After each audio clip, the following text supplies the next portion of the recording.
Doutora Nise Yamaguchi, primeira pergunta que eu quero fazer à senhora é se a senhora, para utilizar hidroxicloroquina em pacientes, a senhora fez exames pré-clínicos e clínicos. E se fez, tem os nomes, os exames que foram confirmados que os doentes estavam com a doença, se a senhora acompanhou, e tem os exames depois do tratamento. A senhora fez exames pré-clínicos e clínicos com hidroxicloroquina. Por exemplo, a senhora usa Jacave para um câncer até raro chamado mielofibrose.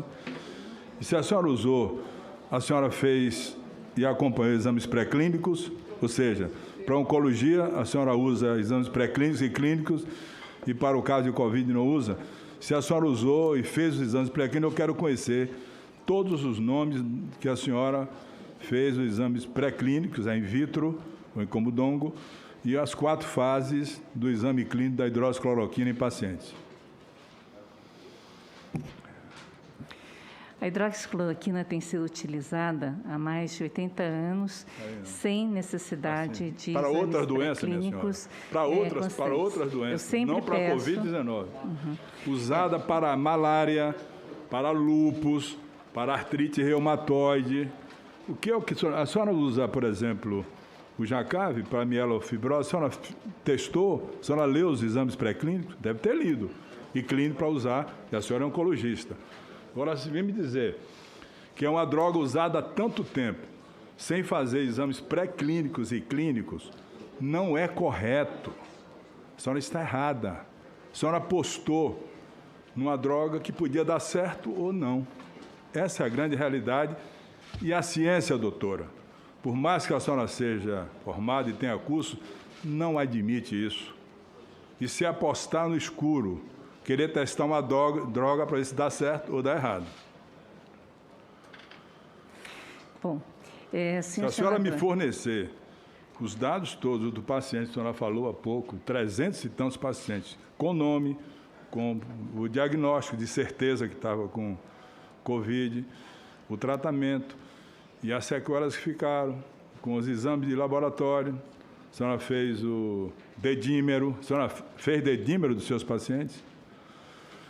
Tem o dedímero aí? Os dedímeros, eles A senhora tem o dedímero? Dos exames que a senhora fez? Dos pacientes? Não tem. Tem exame de tomografia do pulmão? Da ressonância? Não tem. Fez para acompanhar? Ficou sequela? Ficou fibrose pulmonar? Como é que a senhora, com a responsabilidade que tem, diz que tratou 370 e tantos doentes, sem comprovar os doentes, sem mostrar os exames? Doutora, eu fui professor tanto com a senhora, eu tenho serviços e trabalhos prestados e feitos que eu posso levar a senhora doente por doente, endereço por endereço que eu tratei. Isso é leviano, doutora. Não dá para dizer aleatoriamente, como a senhora falou, aleatoriamente da vacina, que tratou e não tem a comprovação. E vou rebater a senhora aonde a senhora trabalhou, no Hospital Einstein, que não trabalha mais. A senhora pode internar doente, mas o seu contrato foi cancelado. Vou lhe passar aqui o trabalho feito no Hospital Einstein por vários infectologistas, que a senhora não é infectologista, é oncologista, imunologista, de vários pacientes tratados, acompanhados, onde está provado que não tem efeito absolutamente nenhum a hidroxicloroquina, nem em pacientes leves ou moderados. Hospital Einstein, onde a senhora trabalhou. A senhora não tem mais contrato no Einstein. A senhora pode internar o doente, porque é um hospital que, para quem trabalhou lá, fica aberto. Se a senhora quiser internar um doente com câncer, de oncologia, alguma coisa, pode internar e tratar. Então, aqui está o trabalho feito no Einstein, publicado em julho do ano passado. Julho do ano passado. A senhora devia ter consciência, a não ser que a senhora agora, que trabalhou no Einstein, pode dizer assim, olha, eu não trabalho mais lá e tal, não concordo. Mas aqui está o trabalho. Posso passar as mãos da senhora, eu tenho cópia, inclusive estava em inglês, foi traduzido para o português. A senhora pode ler, ou quem quiser ler perfeitamente. Bom, A minha discussão com a senhora é o seguinte: a senhora, para usar qualquer medicação em oncologia, a senhora vai ler que essa medicação ela foi testada, teve exame pré-clínico e clínico. A senhora sabe que são 4 fases do exame pré-clínico em voluntários. As pessoas têm que ser voluntárias para usar a medicação. A senhora não pode pegar uma medicação que é usada para artrite reumatoide, para malária, para lúpus, de repente aplicar e disse, apliquei em 300 e tantos pacientes e deu bom resultado, sem comprovar.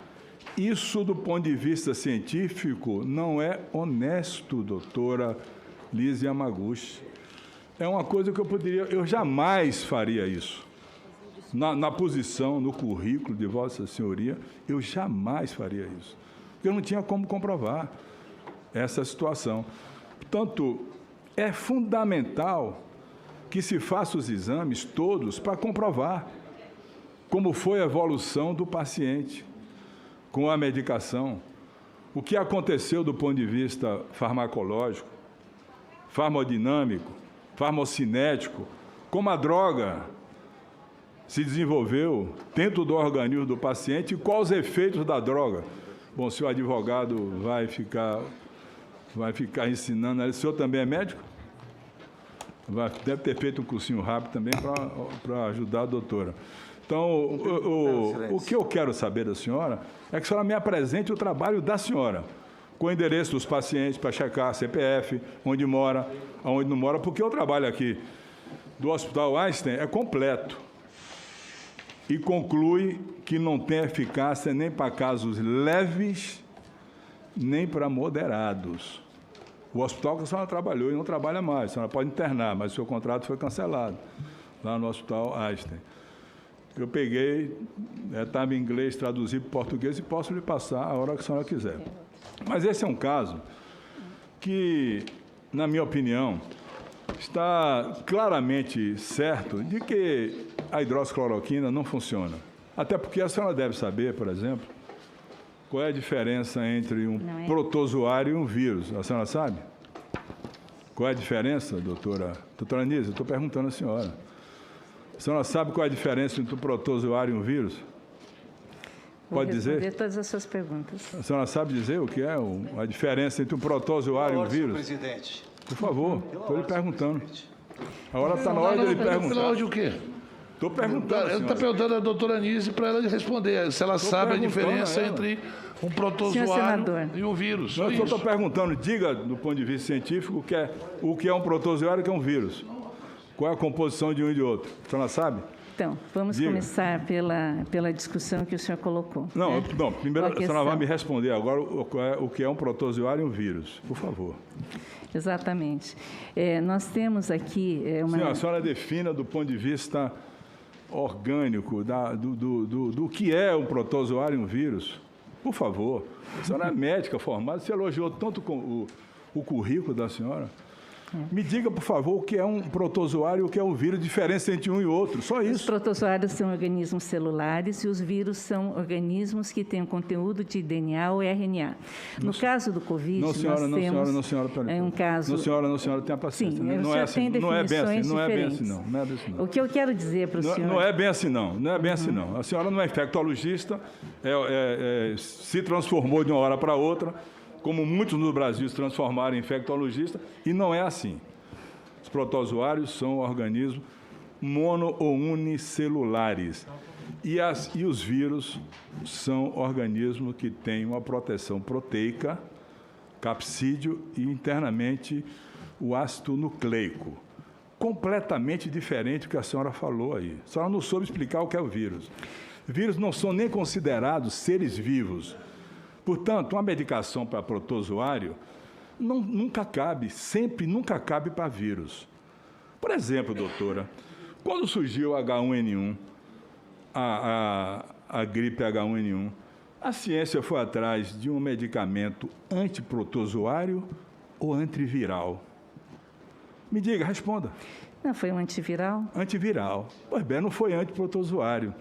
A ciência agora está buscando para o coronavírus. Aliás, a senhora sabe, aqui família, a que grupo pertence o Covid-19? A coronavírides. Hein? Ele é um coronavírus. Mas a que grupo? Ele pertence a... A senhora não sabe, infelizmente. A senhora não sabe nada de infectologia. Nem estudou, doutora. A senhora foi aleatória mesmo, superficial. O Covid-19 é da família dos beta-coronavírus. Sim, é coronavírus. A senhora não disse. A primeira manifestação, doutora, me perdoe, eu não queria nem constranger a senhora, porque eu vi logo do começo que a senhora sabia oncologia e imunologia, mas não tinha nada de conhecimento de infectologia. Já vi logo do começo. Eu não queria nem falar isso. Estava na dúvida se eu vinha questionar, não, para não deixar a senhora, como se diz na gíria, em saia justa. Eu gostaria a senhora sabe quando foi que aconteceu a primeira manifestação do coronavírus no mundo? O primeiro caso no mundo. A senhora sabe a data? Sim. E que tipo de coronavírus foi? Exatamente. Diga o número, diga o ano. Pode pegar os livros aí, porque a senhora não tem na cabeça, certamente não leu, não estudou. E, doutora, de médico audiovisual, esse plenário está cansado. De alguém que o viu e não leu, e não se aprofundou, e não tem estudado. Eu falo com a senhora porque eu tenho, desde que começou essa doença, lido tudo sobre essa matéria. Tudo. E não preciso pegar e olhar aqui o que eu estou lendo, o que eu estou vendo, não. Não preciso ler para ver, não. A senhora nem sabe quando começou a primeira manifestação do coronavírus no mundo e como foi essa manifestação. Então, a senhora não podia, de jeito nenhum, estar debatendo um assunto que não era do seu domínio.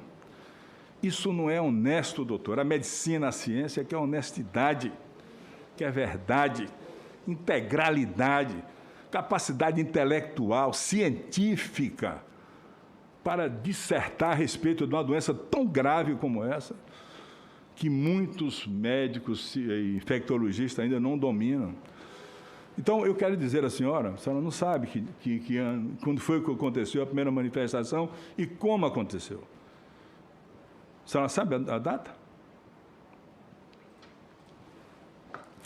Muito bem, o senhor tem perguntas pega o livro e veja. Respostas. Deixa eu colocar algumas coisas. Esse estudo que o senhor colocou... tem que me responder quando coalizão. foi que aconteceu a primeira manifestação. Eu sei que o senhor gosta de datas, A senhora não tem. Né? A senhora não conhece, não estava preparada para participar do gabinete paralelo, quantos participaram. Né?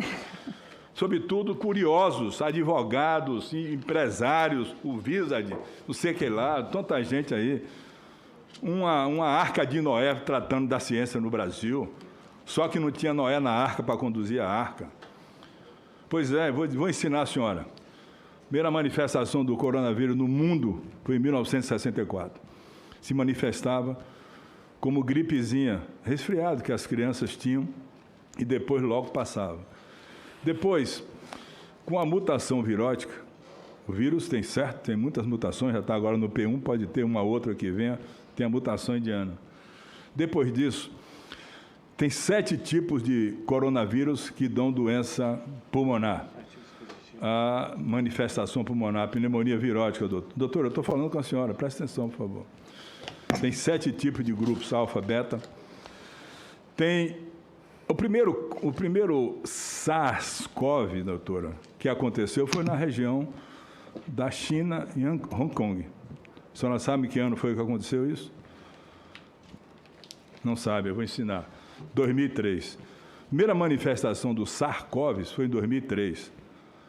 Eu estou falando com a doutora, que deveria entender isso. Infelizmente, a senhora, como colocou naquela frase que o Renan botou ali, a senhora foi aleatória, simplória, não se aprofundou na matéria. Primeira manifestação do SARS-CoV foi em 2003, doutora, em Hong Kong, na China. Ele causou a síndrome respiratória, como está causando aqui no Brasil, aguda. Não teve tratamento. Sabe qual foi o tratamento?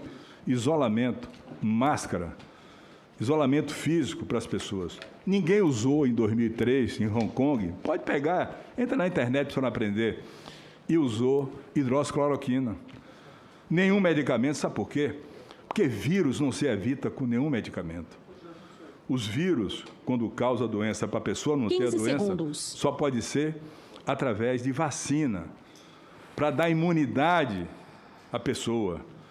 O vírus penetra, mesmo tomando medicamentos. Então, em 2003, teve a primeira crise aguda com pneumonia virótica em Hong Kong.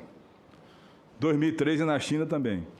Depois teve a segunda manifestação do MERS-CoV na Ásia Menor, na Arábia Saudita, doutora. E as mulheres, inclusive, tinham menos doença porque usam a burca e não se contaminaram tanto. Foi a síndrome aguda respiratória do Oriente. Também não se usou hidroxicloroquina. Foi isolamento físico, as pessoas ficavam isoladas e o que se conteve, porque apesar desse MERS-CoV ser grave e até ser mais letal do que o atual, não se disseminava com tanta facilidade. E agora veio o Covid-19, que ele, além de ser letal, de ter grande letalidade, ele também se dissemina com muita facilidade. Em nenhum desses casos atrás, 2003, 2000, lá em Hong Kong, ou em 2013, se usou nenhuma medicação para conter as duas manifestações do coronavírus. Em nenhuma delas se usou absolutamente em nenhum momento. A medicina está atrás agora, e vou explicar à senhora, de um antiviral, como se conseguiu o Tamiflu, para controlar o coronavírus. A senhora sabe qual é o laboratório que está cuidando disso no mundo hoje? Qual é o estudo mais avançado? Laboratório de Boston, que é o Monopiravir. E um outro laboratório israelense, de Israel, que está usando o Messencar, na busca de encontrar um antiviral, não um antiprotozoário. Há uma diferença muito grande entre o vírus e o protozoário. Nem toda medicação que serve ao protozoário serve para o vírus, tá certo? Como é que a senhora poderia dizer, como disse ali, doutora, que ia ter imunidade de rebanho? A senhora ia comprovar imunidade de rebanho com que exame, qual exame e quantos exames a senhora teria disponível nesse país que já tem 17 milhões de contaminados? A senhora ia ter 17 milhões de exames para comprovar que o paciente teve a doença. E eu pergunto à senhora, qual é o exame de escolha que se deve fazer para mostrar se o paciente desenvolveu imunidade ou não? A senhora vai dizer qual é o exame, só dizer, não precisa explicar. Só dizer qual é o exame. Né? Qual? Anticorpos neutralizantes. Mas eu preciso responder não quero. Primeiro a senhora tem que me responder qual é o exame de escolha para identificar se o paciente desenvolveu imunidade celular ou não. Porque a imunidade tem que ser celular. A senhora sabe que tem que ser celular, né? O agressor chega, a célula está defendida, não entra. Qual é o exame que se pode fazer para comprovar que o paciente que teve a doença desenvolveu imunidade celular? E se o Brasil tem condição para comprovar que teve imunidade de rebanho e capacidade de ter 18 ou 19 milhões de exames para isso? Qual é o exame, doutora? Eu não estou dizendo que imunidade de rebanho é algo que a gente deva se caracterizar. Diga qual é o exame, por favor. E a imunidade de rebanho, doutora, a imunidade me celular, responda qual é o exame. São testes celulares para se avaliar se por acaso a pessoa já tem imunidade e tem os anticorpos neutralizantes. A senhora vai dizer qual é o exame que prova que o doente está com imunidade ou não? A senhora vai ter que dizer, por favor. Qual é o exame que, se fazendo, comprova que o paciente tem imunidade celular ou não? Diga o nome. A senhora não sabe, doutora. É o exame para identificar anticorpos neutralizantes, doutora. Mas eu expliquei. A senhora não sabia, doutora. Neutralizantes. A senhora tinha que ser oncologista, imunologista, mas tinha que entrar em infectologia. Agora, o senhor me dá licença, eu preciso responder a uma série de acusações. Eu não queria constranger a senhora. Mas a senhora não sabe responder absolutamente nada. A senhora tergiversou em tudo. Não soube dizer o que é um vírus, o que é um protozoário. Está sendo nem todos os pacientes. Espera aí, o advogado vai falar agora. Vossa Excelência, para concluir, senador Otto, que já ultrapassamos bastante seu tempo. Não, ela não soube responder nada. Agora ela vai responder para você. Eu fiz um testezinho simples com ela. Qualquer criança, qualquer menino de segundo ano, terceiro ano, eu fui professor de química, por muito tempo de biologia. Isso é beabá. É beabá. É beabá.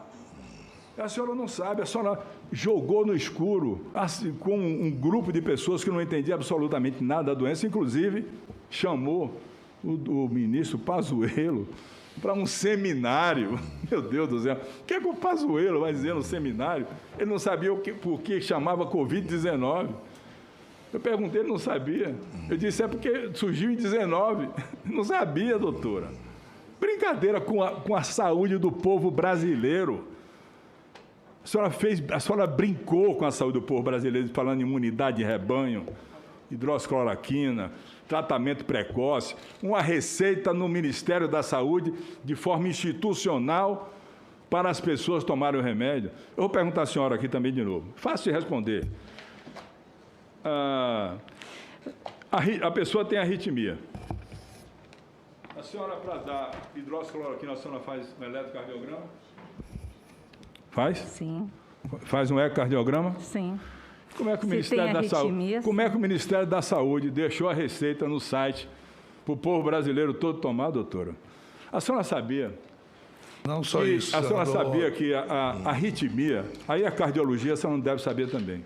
A senhora sabia que a arritmia, para quem toma uma medicação, a arritmia é dose dependente? A senhora sabe o que é dose dependente? É uma doença que você tem, você toma o remédio, e o remédio, quanto mais você toma, vai exigir que você tome mais. É como antibiótico, quando tem resistência. A arritmia é dose dependente. A senhora pode começar a hidroxicloroquina com a dose lenta na arritmia e depois vai precisar mais. Então, por quê? Porque é uma enfermidade idiosincrática. Pela natureza dela, a pessoa que tem também a arritmia pode receber uma medicação e ter reação à medicação. E mais eu pergunto à senhora, se a pessoa tem arritmia e tem um espaço QT longo, ela pode usar hidroxicloroquina? Doutora, eu estou perguntando. Não. Não pode, não. E como é que dá a receita para o povo todo, para o Brasil todo? A senhora sabe quantas pessoas morreram, doutor? Eu faço com o meu coração cortado, doloroso. Eu perdi um colega meu, desavisado, doutor Gilmar Calazans Lima, que não sabia que tinha arritmia, tomou hidroxicloroquina, tinha um espaço QT longo e morreu, parada cardíaca e respiratória. A senhora contribuiu para botar no teste COVID hidroxicloroquina para o Brasil tomar. O presidente da República levantou a caixa, toma aqui. Que um médico receite, ele assume, ele tem CRM, ele assume, ele faz a receita dele, eu vou assumir, eu vou responder no meu conselho, senador, eu vou responder por isso, mas fazer uma coisa dessa natureza, a senhora maculou a sua imagem tomando essa iniciativa, que eu sei que foi, pode ser até, não sei direito, foi por um momento de querer ajudar, mas também de querer ser ministra da Saúde e não conseguiu. Muito obrigado. Não. A palavra da doutora Yamaguchi. A doutora Yamaguchi, assim que terminar de falar, ela pediu para que a gente suspendesse a reunião por 20 minutos e depois voltaríamos com o Jorginho, senador Jorginho e senador Randolph. Muito bem. O estudo Coalizão, que o senhor se refere, senador, excelentíssimo senador, o estudo Coalizão, que o senhor se refere do Hospital Albert Einstein, foi feito com pacientes em que eles tinham pacientes internados, todos internados, a maioria eram 667 pacientes submetidos à randomização. 504 pacientes confirmaram a Covid e foram incluídos. Em comparação com o tratamento original. E entre os pacientes hospitalizados com Covid-19, leve a moderado, que eles consideraram leve, mas todos estavam hospitalizados. Esse não é o paciente leve que nós preconizamos. Eles, inclusive, dizem o seguinte, que, nesse caso, existia no final dessa fala, na conclusão, estava procurando exatamente esse artigo, ele diz o seguinte, que um total de 18 pacientes morreram no hospital durante ensaio. 5 pacientes designados para receber hidroxicloroquina mais azitromicina, 7 no grupo de hidroxicloroquina isolada e 6 no grupo controle. Não houve diferença significativa entre os grupos quanto aos resultados secundários de complicações tromboembólicas ou renal aguda. E eles, inclusive, finalizam dizendo o seguinte, que muito provavelmente eles deveriam ter incluído pacientes em fases mais iniciais, que é o que agora, nessa fase 5, vai ser... Apresentar os nomes, os endereços, revisto, o CPF, então, o exame que constatou a doença, o exame final, a tomografia, o dedímero, tudo que se faz com o paciente. Isso é dentro de um estudo, senador. Um senador, os estudos que são feitos, prospectivos, randomizados, duplos cegos, eles fazem todas essas avaliações. Na área clínica, o paciente recebe antes o diagnóstico clínico. O diagnóstico clínico, ele é suficiente para você iniciar o tratamento, porque não dá tempo de se receber o diagnóstico mais tardio. Tanto é que os estudos que foram feitos, senhor, eu posso responder, senador? Desculpe, eu posso responder? Então, o que acontece é o seguinte, esses pacientes que foram submetidos a esses estudos, eles estão dentro de estudos onde você faz todos os exames. Nos outros pacientes clínicos, você tem avaliações clínicas, avaliações laboratoriais, avaliações que ocorrem em termos de tratamentos e com relação às toxicidades. Então, na realidade, a discussão com relação aos tratamentos iniciais, eles passam por essa dificuldade. Nós temos aqui um estudo relacionado pela Associação de Perspectivas de Pacientes com Tratamentos Preventivos, em que no Canadá e nos Estados Unidos, eles não tiveram os resultados em 60% dos casos, porque isso não era possível. Nós temos também a questão relacionada à utilização inicial de hidroxicloroquina em pacientes na época da MERS, né? E a gente...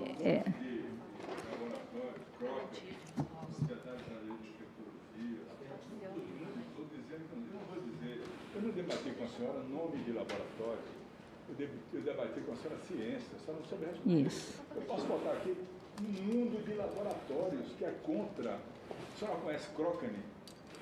Sim. São 400 e tantos cientistas que são contra essa. Senador. Eu quero mostrar à senhora trabalho. Isso. Senador, eu gostaria de poder responder. E o trabalho da senhora com os nomes dos pacientes, com exames confirmados, com o tratamento, com o resultado. Eu não estou falando. Então, eu queria o endereço, onde foi que a senhora pegou senador, em São Paulo, qual são os endereços. Senador Otto, nós vamos ter que trazer aqui, foi feita uma pesquisa com pessoas de acima da idade, na Prevent Senior. No Prevent Senior foi feita essa pesquisa e nós vamos trazer a Prevent Senior para saber... O que, presidente? Prevent Senior, onde a doutora Yamaguchi trabalhou. Aí nós vamos pedir todo o trabalho que foi feito lá, que deve ser um trabalho muito aprofundado lá, né, doutora? Parou aí. Na realidade, eu acho que o senhor não está desejando que eu responda. Aconteceu o primeiro caso de Covid-19? Senador, só para concluir, por favor. Para mim, está concluído, porque ela vai fazer a mesma coisa que fez antes, desdiversar e tal, Perfeito. responder. Presidente, pela ordem, presidente Omar Aziz. Por gentileza, eu sei que o senhor vai encerrar. Não vou encerrar, só vou suspender para a doutora... Mas antes de suspender... Pois não, senador Eduardo. Eu acompanhei aqui pacientemente as perguntas do senador senador Otto Alencar. Fiz aqui, respirei, porque a gente tem o direito de divergir, cada um de nós tem o direito de divergir, mas a gente precisa tratar as pessoas com o mínimo de humanidade. E eu espero que haja essa reflexão aqui, que isso não ocorra, porque constrange. Eu vi colegas aqui constrangidos com isso. Não, deixa eu... Não, eu lhe ouvi, amigo, eu lhe ouvi, mas o que o senhor fez aqui, não tinha absolutamente nada a ver. As perguntas que o senhor fez... As perguntas que o senhor fez, o objetivo, pelo menos para mim, ficou muito claro. Não sei se o sentimento das pessoas que estão... Vamos suspender a reunião só para concluir, por favor, senador. Só para concluir. Eu vou... Um minuto. O senhor está desqualificando Não. Eu estou apenas dizendo que... Senhor presidente, eu não posso discutir ciência aqui, não? Presidente, só concluir, 20 minutos, por favor. Excelência na volta. Só concluir, rapidamente, presidente. Por 20 minutos. Presidente, não faça isso, com todo o respeito presidente. que eu lhe tenho, eu não lhe devo norma de comportamento. Não faça isso.